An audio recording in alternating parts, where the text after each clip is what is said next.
here we are, video number 3, and this is my final video. I finally figured it out, and we're going to pull this thing up and take a look underneath again. I want to see what it looks like underneath, and this is a 3/8 socket.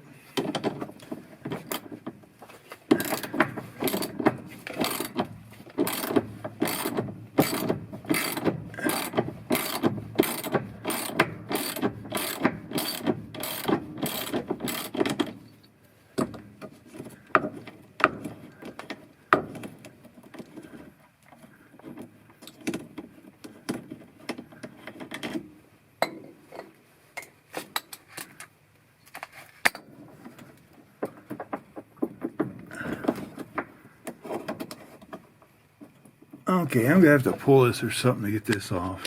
I put my pulley on there. I assume there's a spline in this thing. And we'll see what it looks like underneath. And oh, it's really easy. I don't even have a wrench on this puller. Yeah, this is really super easy. I don't need this kind of equipment for this. Oh, that's so easy. Yeah. You can see there's a spline right there.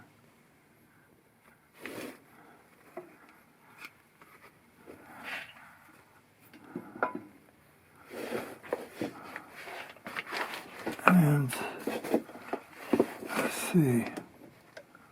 Oh, that's wet. See, that's the problem right there. It's wetness right there all over the place. Okay, this is how this works right here. When this goes up, that's a clutch, and engaged with this teeth here. So what the problem is, this motor is much too small, and when the clutch is all the way up, the agitator turns pretty easily. But when this comes down, engage these teeth here, and they're turning the whole tub for spinning.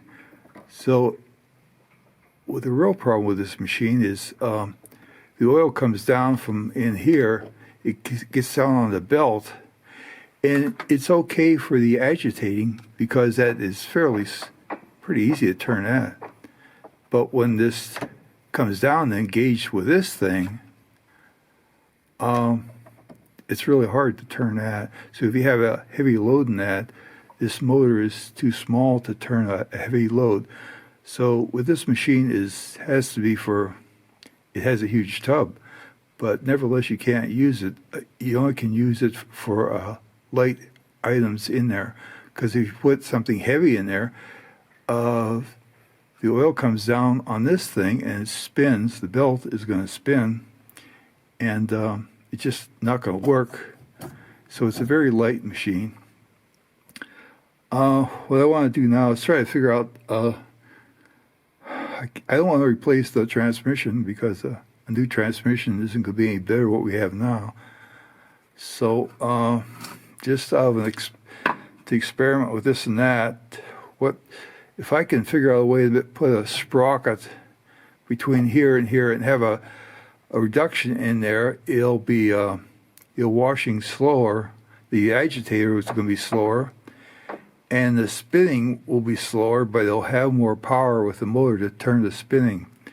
So either I junk it or else I have to try something different, because this isn't it isn't usable now. With such a light motor, it's not strong enough to spin anything, and when the oil comes down on the belt, nothing's going to work. So I took this off, and I'm going to have to figure out a way to put a sprocket on top of this, and then I have to put a sprocket on top of this somehow to see if this is going to work.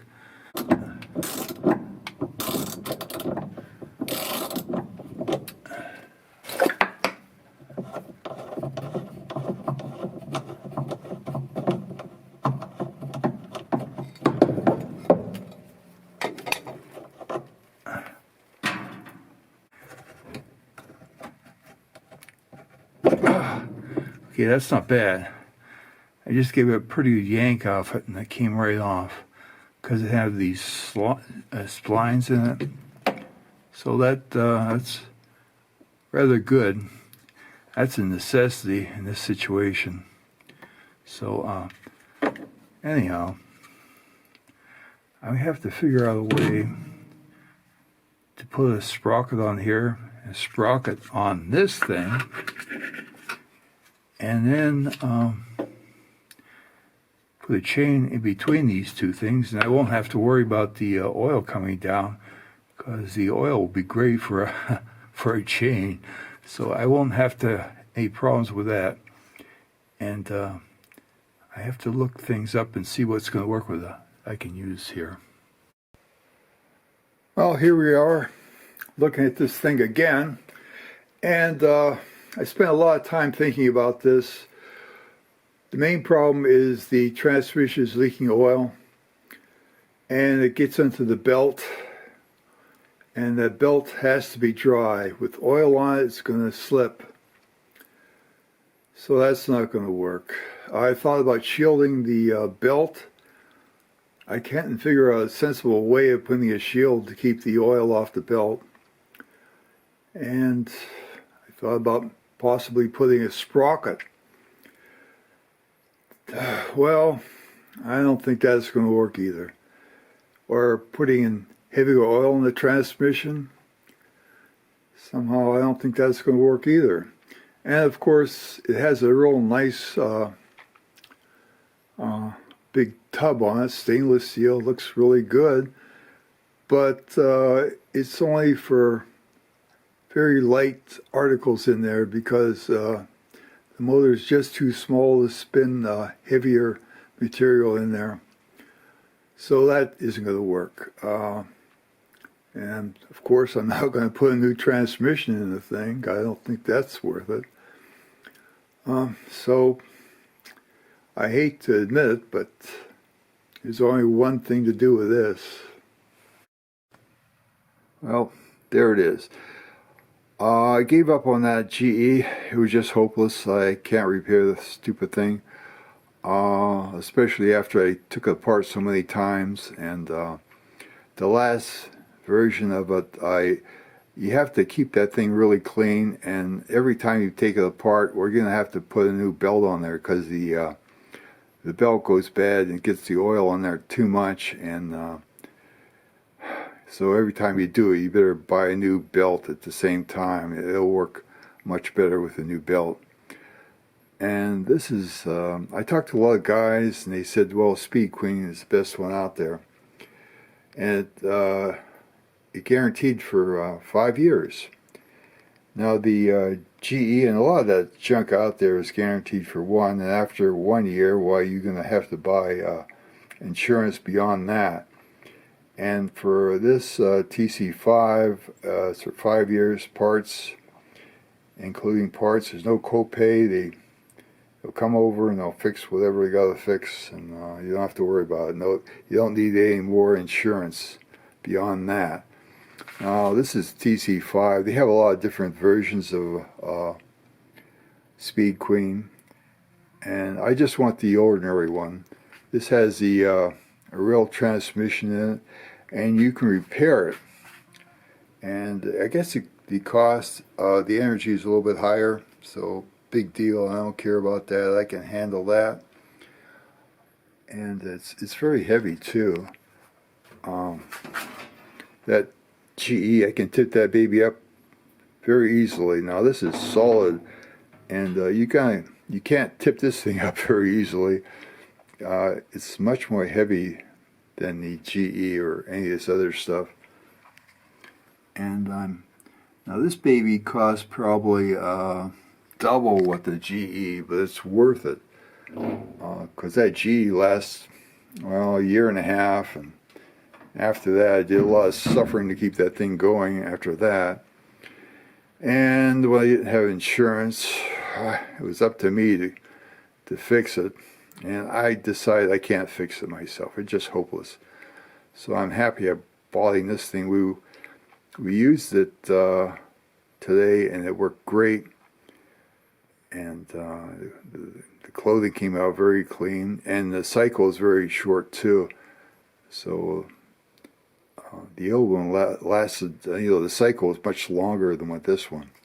And you can set a different, I don't understand it. We just put it on the normal eco thing, and it worked great on that. So I guess we'll have to look at the books a little bit more to understand a little bit more about it. But it looks pretty simple anyhow. And it's worth it. I'm glad I wish I knew this in the first time. I would have bought this thing first, but I didn't understand it about it. I didn't realize that these new machines out there aren't very good. So Speed Queen is pretty much it. I talked to a lot of guys about what should I do next, and the guys that know a lot about the washing machines, they repair it and they say Speed Queen. That's pretty much it. The rest of it is pretty much a bunch of junk, and that's why the warranty on that trash out there is only guaranteed for a year, and after that it's up to you to get the insurance after that. Well, I would say you better have insurance on that junk. Thank you for watching. I hope this is useful, and here's a link below before the first and second video about this series I have about these washing machines. And in the future, it would be great if you subscribe, and I'll have some more problems about me in the future. Hopefully I can fix stuff in the future. And I can't fix this thing, it's just too hopeless. So if you could subscribe, you can, maybe I'll be useful in the future also. And any comments below, that would be great. I like to watch comments. And thank you again for watching, and I'll see you again later.